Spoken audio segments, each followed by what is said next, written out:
My parents left me out of Christmas until they saw who paid for dinner. I remember the moment it hit me, like a cold gust of wind on a sunny day. I wasn't invited. Not in a subtle way, not in a we forgot way, but in a way that made it painfully clear I didn't belong. Christmas? Family? The one night that was supposed to be warm, full of laughter and traditions. And yet, as I stood at the edge of the living room, listening to the jingle of the doorbell and the chorus of greetings, my own name wasn't spoken once. My parents barely even looked my way, glancing past me as if I were part of the furniture. Gifts were passed around with smiles, jokes made at my expense, tiny, casual digs that stung far more than any overt insult could. I laughed along when they expected it, but inside, disbelief and hurt churned like a storm. How could they act so naturally, so joyfully, while making it painfully obvious I was invisible? The familiar warmth of my family felt like a distant memory, replaced by a gnawing mix of humiliation and rising anger. Every chuckle, every shared glance between them was a reminder that I was not welcome, that my presence or absence didn't matter. And yet something inside me shifted that night. The sting of being overlooked, underestimated, even dismissed, began to spark a quiet fire. A fire that refused to stay buried beneath the laughter and tinsel. I knew that this wasn't just another awkward moment. This was a signal. Something had to change, and I would find a way. I wasn't just going to sit in the shadows, swallowed by their favoritism and careless cruelty. That night, the stage was set, the tension simmering beneath smiles and festive music. And though I didn't yet realize it, the events of that evening would mark the beginning of a story of betrayal, humiliation, and a reckoning they would never see coming. Growing up, I learned early that my family had their favorites. My older sister, always polished, always charming, could do no wrong in my parents' eyes. Every compliment, every acknowledgement seemed to flow directly to her, while my achievements barely earned a nod, or worse, a dismissive shrug. Birthdays were a subtle battlefield. Her gifts were elaborate, carefully chosen, wrapped in ribbons and bows. Mine were functional, often last minute, as if given out of obligation. It wasn't always cruel. It was casual, almost invisible to anyone else. But to me, it cut deep. I learned to laugh at their jokes at my expense, to smile through the small humiliations. But inside, a quiet determination was growing. I was careful, observant, and patient, knowing that one day, what I lacked in recognition, I could make up for in strategy and strength. My parents were a study in contradictions. Outwardly, they were warm, sociable, pillars of our community. Neighbors would compliment their generosity. Friends would envy the seamless image of a happy family. But behind closed doors, the warmth was conditional, filtered through favoritism and a meticulous need to control perception.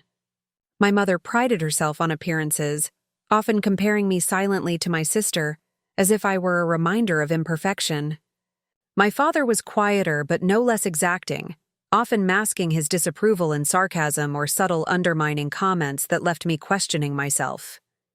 The household was a stage where I learned to hide my frustration behind compliance and charm. Siblings were both allies and adversaries. My sister's confidence contrasted sharply with my careful, measured approach. She demanded attention effortlessly, while I was trained to observe, to anticipate, to adapt. Every family dinner, every holiday gathering became a lesson in diplomacy. How to exist without being noticed. How to navigate favoritism without causing a scene. There were moments, rare and fleeting, when I felt recognized. An approving glance from a teacher who noticed my creativity. A small pat on the back from a friend. But those moments were fleeting, swallowed quickly by the larger pattern of being overlooked. Despite the constant undercurrent of comparison and subtle humiliation, I developed a quiet resilience. I knew that my value wasn't dictated by their acknowledgement. I sought validation elsewhere, through personal achievements, through quiet planning, through mastering skills that no one in the family expected me to. While they assumed I would remain compliant, perhaps invisible forever, I was learning patience, strategy, and foresight. I was building a foundation, unseen but unbreakable. Even as the family celebrated together, laughing and exchanging gifts, I existed in a different space, always slightly apart from their joy. The contrast between their harmony and my invisibility was stark. They assumed my compliance meant contentment, that I would accept my place without complaint. But beneath the polite smiles, a tension was mounting, a sense that the next slight, the next exclusion, might ignite something far more significant. This awareness grew quietly, shaping the way I moved through family gatherings. Careful to observe, careful to plan, careful to wait for the right moment when the tables could turn. It was this quiet observance, this attention to detail, that would eventually turn years of subtle disregard into the catalyst for a dramatic shift in power.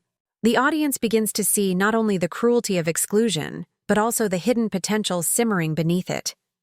The foundations of family favoritism, sibling rivalry, and subtle humiliation were being laid meticulously, setting the stage for the inciting incident, where exclusion would no longer be subtle, but blatant, public, and impossible to ignore. And in that moment, everything I had absorbed, endured, and learned would begin to coalesce into a story far beyond anyone's expectations.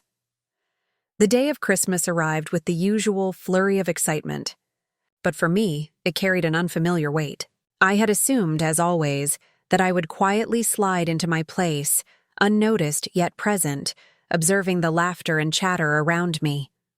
But that morning, the first blow came casually, almost imperceptibly. My mother, bustling through the kitchen, said, "Oh, you don't need to worry about tonight. We've got everything covered." Her tone was light, almost dismissive, as if I were invisible, an unnecessary complication rather than a daughter who belonged. My father, leaning against the counter with his habitual smirk, added, "Yes, don't bother. Enjoy your own plans." The words hit me like ice water, shocking in their casual cruelty. I hadn't been excluded before so blatantly, so formally, and yet they spoke as though it were ordinary, as though my absence was expected, inevitable. I felt my chest tighten. The room seemed smaller, the holiday cheer around me suddenly grotesque in its contrast to my own erasure. My sister strolled past, humming a carol, carrying a carefully wrapped gift, oblivious or perhaps indifferent to the tension that twisted in my stomach. Every detail of their casual dismissal burned more sharply than any outright insult ever could. The gifts, the laughter, the subtle jabs at my expense throughout the years, all of it crystallized into one moment of undeniable humiliation.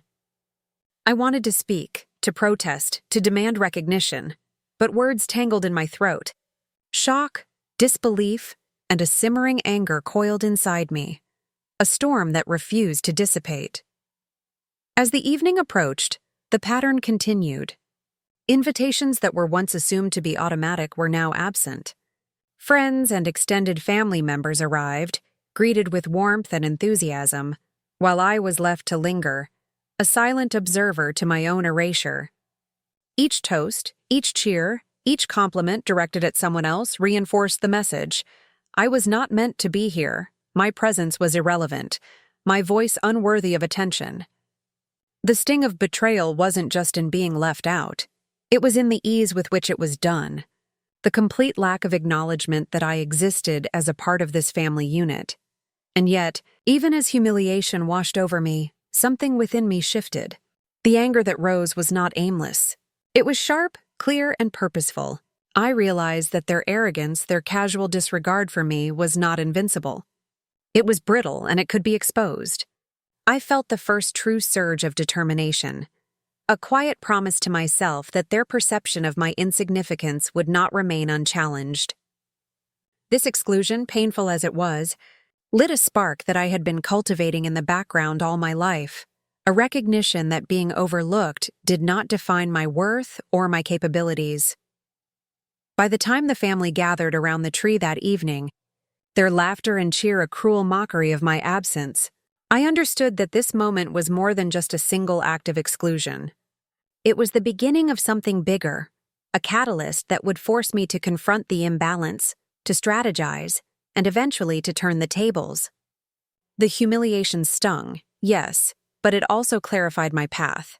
I would no longer be invisible, and I would ensure that the reckoning, when it came, would be undeniable, complete, and utterly transformative. The days after that Christmas were a blur of small humiliations and calculated slights, each one sharpening the edge of my awareness. The family seemed oblivious to how they treated me, or perhaps they assumed I would always accept it without question. Every gathering, every phone call, every casual remark was layered with the same subtle assertion of hierarchy. My sister's achievements praised, her opinions valued, while mine were dismissed or ignored. My parents, in their effortless social charm, displayed wealth and control, not merely for others to admire, but seemingly to reinforce my own perceived inadequacy. Invitations to dinners, events, and outings were often delayed, contingent, or phrased in a way that implied I wasn't truly welcome. Each act, no matter how small, compounded the sense of invisibility I had long endured, pushing me further into the shadows while they basked in the warmth of attention and recognition. Yet in that invisibility, I discovered clarity. I observed. I listened. I cataloged every glance, every laugh, every slight joke and whispered comment. My family's arrogance, so carefully maintained, was remarkably predictable. The patterns of favoritism and condescension were almost comforting in their consistency. They flaunted their control, over finances, over decisions, over social gatherings, without realizing how exposed they were. I began to see the cracks beneath the polished exterior, the casual overconfidence, the underestimation of my abilities, the assumption that I was incapable of influencing anything of value. Where they saw weakness, I saw opportunity. Where they saw compliance, I saw preparation. The mockery was constant, subtle, and insidious. At dinner parties, my suggestions were brushed off, while my sister's offhand remarks earned laughter and approval. Family jokes often landed at my expense, cloaked in humor yet edged with humiliation, highlighting my supposed inadequacies. My parents' expressions were a masterclass in dismissive pride. A slight raise of the eyebrow, a half smile, a quick glance away, all signaling that I didn't matter. The emotional weight of this contrast between their self-assuredness and my erasure was suffocating, but it also ignited something else: focus. I couldn't confront them head-on yet. That would have been reckless. Instead, I observed, planned, and stored the knowledge like a secret arsenal. Hints of my own hidden capabilities began to surface quietly, almost unnoticed by the family. While they flaunted wealth and control, I had quietly cultivated resources and skills that were invisible to their narrow perception. I managed finances, handled logistical challenges, and forged connections that no one suspected. Small successes, unseen by the family, became a private reassurance that their arrogance was unfounded. Each overlooked task I completed, each contribution made in the background, was a silent declaration that I was capable, intelligent, and patient. The contrast between what they assumed about me and the reality of my abilities became increasingly stark. Every family event felt like a chessboard. I watched the maneuvers: who was favored, who was dismissed, who wielded influence casually without consequence. Their interactions were predictable, patterns of favoritism and control repeated with almost mechanical precision. I began experimenting with subtle interventions, testing their awareness and underestimating nothing. If they were careless, I would be meticulous. If they flaunted power, I would store mine quietly. The more they displayed arrogance, the more confident I became in my eventual strategy. It was intoxicating in its own quiet way, transforming humiliation into insight, exclusion into tactical advantage. The emotional tension mounted daily. I felt the sting of invisibility acutely, yet the knowledge of my own hidden strength provided a strange comfort. Every joke at my expense, every dismissive remark, every deliberate omission fed into the narrative of being underestimated, and each moment was fueling a slow-burning determination that would not be contained. My resentment was tempered with calculation, my anger channeled into observation, my humiliation reframed as preparation. The audience begins to sense that while the family remains blind to my potential, the scales are subtly shifting. By the end of this period, the stage was set for confrontation, though no one knew it yet. The family's arrogance had become a predictable force, and my own quiet intelligence and hidden resources were ready to tip the balance. Every slight, every flaunted advantage they displayed only made the eventual reversal more dramatic. The tension was a tight coil, a buildup of humiliation, observation, and strategy that would soon demand release.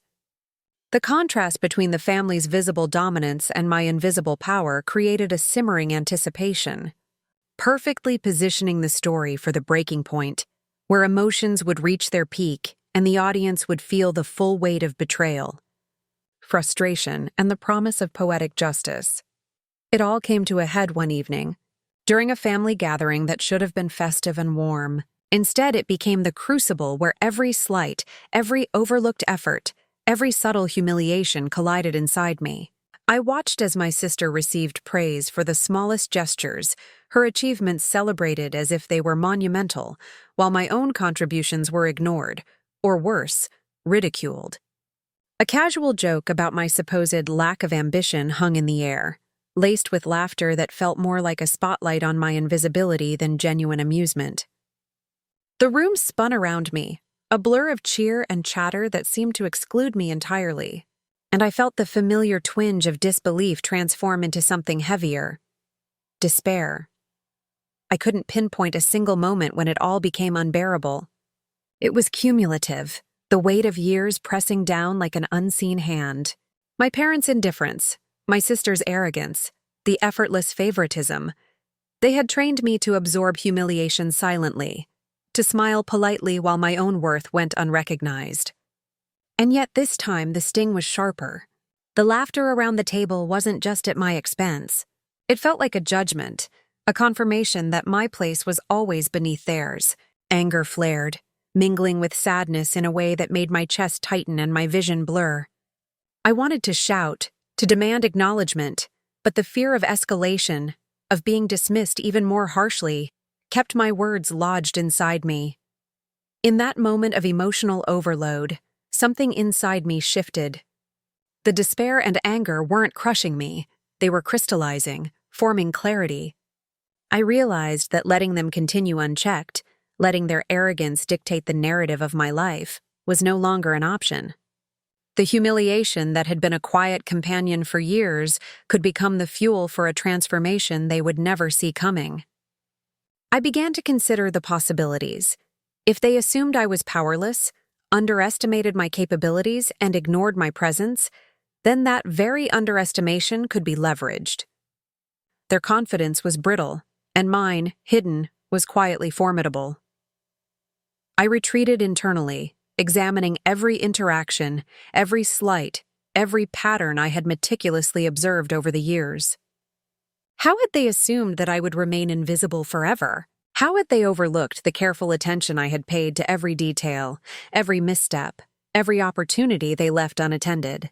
And as the emotional storm raged inside me, a plan began to form, a quiet, precise, strategic plan that would not rely on confrontation but on exposure, on timing, and on the perfect revelation of what they had taken for granted.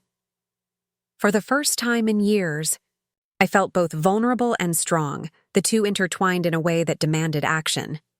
The vulnerability reminded me why this mattered: the deep human need to be recognized, to be valued, to reclaim dignity.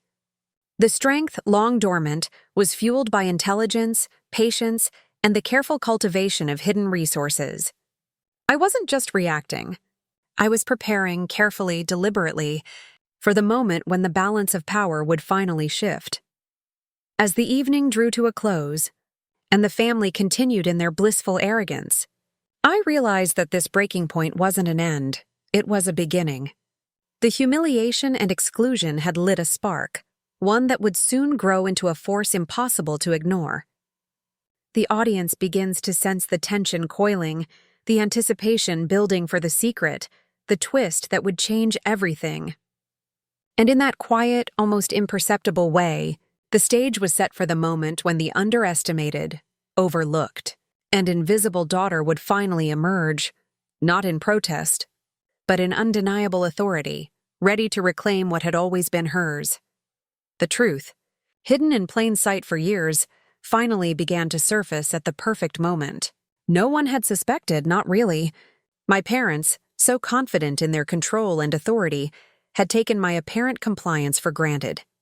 They believed I was silent, passive, perhaps even incapable of influencing anything of significance. But the reality was far different. Quietly, carefully, I had been managing the most crucial part of the family's Christmas celebration, the very element they flaunted as a symbol of their generosity and social status. From organizing vendors to handling payments, from ensuring every detail of the dinner to coordinating last-minute logistics, I had been the invisible backbone holding everything together. Every lavish centerpiece, every perfectly prepared dish, every seamless arrangement that they credited to themselves had been orchestrated by me. The revelation began subtly, almost imperceptibly. A delivery confirmation, an invoice, a casual mention from a vendor. I let it emerge in small, controlled ways, enough to catch the attention of my family without my having to claim immediate credit. And then the shock landed. My father's confident smirk faltered when he realized that the payment for the catering, the flowers, even the elaborate wine selection, had come from an account he assumed I had no access to.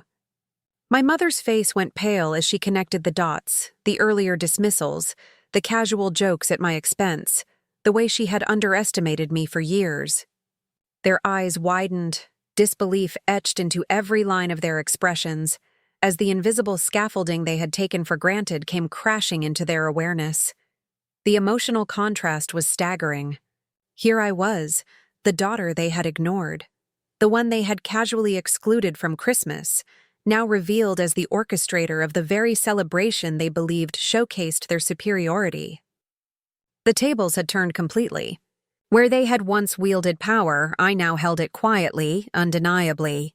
Their arrogance, so carefully maintained, now hung fragile and exposed, while my patience, foresight, and diligence shone in stark relief.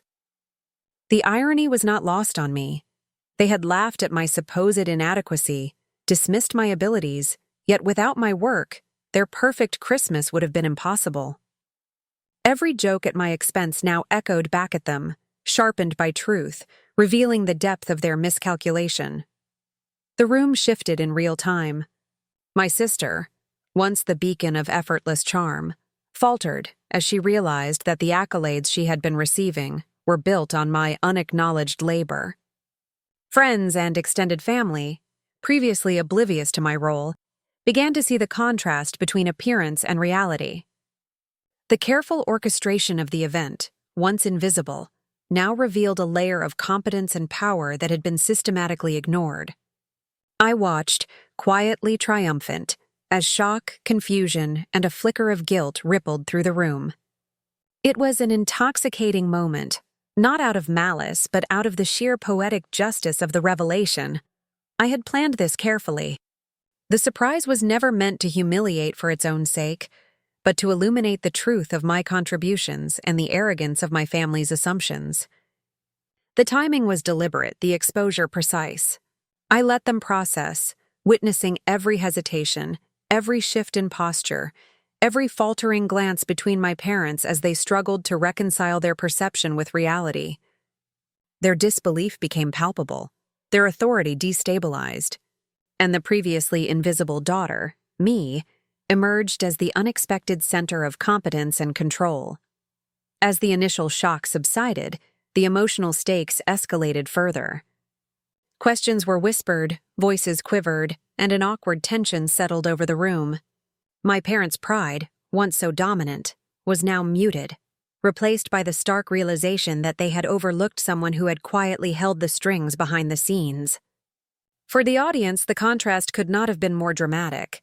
Years of humiliation, exclusion, and dismissal gave way to empowerment, clarity, and control. The scales had shifted entirely, and yet the twist didn't end with mere revelation. I had positioned myself to influence the next steps, guiding outcomes while maintaining composure, showing that the power was not only in the exposure of their oversight, but in my ability to manage consequences. The dramatic irony was complete. They assumed I was powerless, while the audience, now aligned with my perspective, understood the full scope of what they had underestimated. Every gesture, every look, every subtle expression of realization was amplified, creating a cinematic tension that would lead seamlessly into the confrontation that had been quietly building for years. This was the moment that defined the story's turning point. The hidden truth, once a secret, became a lever of empowerment, a weapon of clarity, and a catalyst for justice. The humiliation that had once been mine now refracted back onto those who had underestimated me. The audience feels it, the shock, the disbelief, the poetic reversal of roles. The stage was perfectly set for the climactic confrontation, where arrogance would meet accountability, and the consequences of years of dismissal and favoritism would be laid bare. The confrontation didn't happen with shouting or theatrics. It happened with a quiet, deliberate precision that made the impact impossible to ignore. The family had gathered in the living room, still reveling in the illusion of their control, unaware that the dynamic had already shifted. I stepped forward, calm but deliberate, holding the evidence of what they had assumed I couldn't do. A stack of invoices, delivery confirmations, and meticulous records lay in my hands, each one a testament to my invisible labor and careful orchestration. The room went still as eyes turned toward me, first in mild curiosity, then in dawning comprehension. "I suppose you assumed I wouldn't notice," I began, my voice steady, measured, yet carrying a weight that made everyone pause. "That your careful planning, your control over tonight, was impossible without oversight. You believed I was silent, invisible, irrelevant, and yet—" I placed the documents on the table, letting them spread across the polished surface. "Everything you're enjoying, the dinner, the decorations, even the seating arrangements, has been managed, funded, and coordinated by me." For a moment, there was nothing but stunned silence. My parents froze, their smiles faltering, their confident postures collapsing under the weight of realization. My mother's hands hovered mid-air, unsure whether to reach for the papers or to retreat. My father's smirk vanished entirely, replaced by a blank expression of disbelief. Every casual assumption they had made about my incompetence, every joke at my expense, every subtle act of exclusion, everything, now confronted them with a reality they hadn't prepared for. My sister's expression shifted too, from surprise to confusion to something approaching awe. All those times she had basked in the praise for achievements I had quietly enabled. All the effortless charm she had assumed was her own, now visibly built upon the foundation I had laid unnoticed. She opened her mouth to speak, then closed it, realizing that the power dynamics she had taken for granted were no longer hers alone. The emotional contrast in the room was palpable. Where there had once been arrogance, there was now hesitation. Where there had been mockery, there was guilt.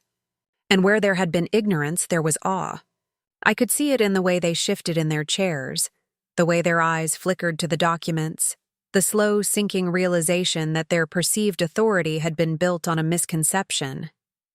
Their control, so confidently wielded, was exposed as fragile, and the tables had turned completely. I didn't shout, I didn't accuse. The evidence spoke for itself. The silence carried a weight that words could never match.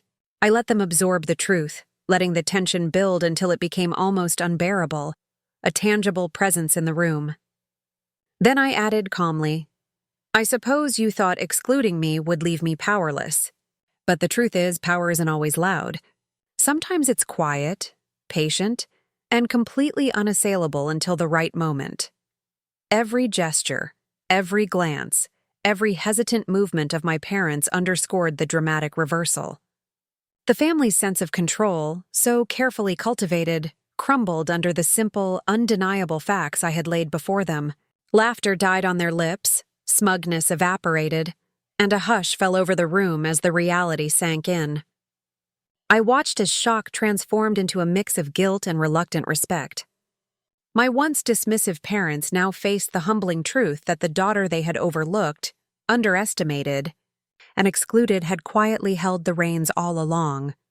The audience can feel the tension in this scene, the slow, deliberate unmasking of arrogance, the shift in power, the emotional highs and lows. The confrontation is cinematic not because of conflict, but because of precision and clarity. Every movement, every reaction, every faltering expression highlights the justice being served. The family could no longer hide behind appearances.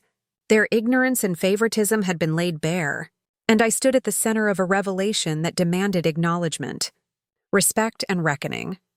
By the end of the confrontation, the stage was set for resolution. The family had been forced to recognize not just my contributions, but my intelligence, foresight, and quiet strength. The humiliation of exclusion had been reversed, and the balance of power had shifted irrevocably. Every detail of this moment, the shock, the awe, the subtle guilt, would flow naturally into the resolution, showing how dignity, strategy, and patience could overturn years of favoritism and dismissal. The audience, now fully invested, can feel the catharsis building, knowing that justice, long delayed, was finally being served in the most satisfying way. The tension in the room slowly began to dissolve, replaced by a quiet acknowledgement of reality. My parents, once so sure of their control and influence, now sat humbled, their expressions a mixture of disbelief, regret, and reluctant respect. The arrogance that had defined their interactions for years had been stripped away, replaced by the undeniable proof of my competence and patience. Every carefully orchestrated smile, every subtle dismissive gesture they had once used to assert superiority, now seemed hollow against the truth of my unseen labor. For the first time, they couldn't rewrite the narrative. They couldn't pretend I was invisible, incapable, or irrelevant. I felt a surge of relief and triumph, tempered by the quiet grace I had cultivated over years of endurance. This wasn't about gloating or revenge for its own sake. It was about reclaiming my dignity, establishing boundaries and asserting authority in a way that was both subtle and absolute. I could see it in the way my parents shifted in their chairs, the slight tension in their shoulders, the careful choice of words now laced with humility. Their power, once wielded casually, was no longer absolute, and my presence had become impossible to ignore. My sister, too, seemed to grasp the shift, her confidence faltering as she realized that her effortless charm had been supported by my quiet competence all along. I didn't need to assert dominance overtly. The contrast between what they had assumed and what was real spoke louder than any words I could have offered.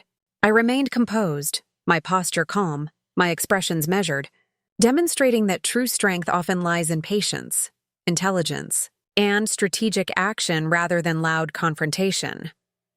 In this moment, the family dynamic had been recalibrated. I no longer felt invisible.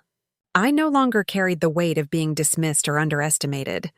Recognition flowed not because I demanded it, but because it was earned, undeniable, and impossible to ignore. The power balance had shifted naturally, organically, and irrevocably. The humiliation of years past had been transformed into a foundation for empowerment. The very people who had once overlooked me now had to account for my presence, my capability, and my foresight. The emotional relief was profound. I could breathe again, feeling a sense of closure that had been denied for so long. The triumph was quiet but powerful, a validation of the resilience, patience, and intelligence that had carried me through countless moments of dismissal and exclusion. I had not only proven my worth, but also demonstrated the cost of underestimating someone who had been quietly observing, planning, and preparing all along. In the calm aftermath, I could see the subtle shift in every interaction. Hesitation replaced arrogance, respect replaced indifference, and acknowledgement replaced dismissal. This resolution offered balance to the story, the humiliation and tension of the past giving way to empowerment and recognition. The stage was now set for reflection, for the audience to witness the personal growth and insight that emerged from years of exclusion and subtle oppression. While the confrontation had exposed the family's arrogance, this moment showed the power of composure, strategy, and patient perseverance. leaving viewers with a clear sense of justice and emotional closure. Sitting quietly after the events had unfolded, I felt a calm I hadn't known in years. The tension, the humiliation, and the constant underestimation that had shadowed my life were no longer weights on my shoulders. They were lessons, catalysts for growth, and reminders of my own resilience. I realized that self-worth isn't granted by recognition from others. It's claimed quietly, patiently, through perseverance and careful strategy. The family's favoritism and arrogance had shaped me in unexpected ways, teaching me to observe, to anticipate, and to act with intelligence rather than impulse. I reflected on the power of patience, the importance of understanding human dynamics, and the quiet strength that comes from preparing while others underestimate you. Every slight, every overlooked effort, every casual dismissal had become a building block, not a barrier. In that clarity, I understood that empowerment isn't about vengeance. It's about reclaiming control, asserting dignity, and ensuring that your presence and capabilities are undeniable. The story, once centered on exclusion and humiliation, had transformed into one of insight, strategy, and personal triumph. And as I looked at my family, now humbled and aware, I felt a profound sense of closure, not just for the past, but for the person I had become through it all. They thought I was invisible, powerless, and irrelevant. Every joke, every slight, every moment of being overlooked was meant to keep me small. But what they didn't realize was that patience, strategy, and quiet strength can turn humiliation into power. Today, I stand not just recognized, but respected, and the tables have been turned in ways they never imagined. If you've ever been underestimated, dismissed, or left out, remember this. Your worth isn't defined by others. It's proven by your actions. So I ask you, how will you turn your own challenges into unstoppable strength? Comment below. I'm curious to hear your thoughts. Thank you for watching. If you like this video, don't forget to click the like button and subscribe for more. See you in the next video.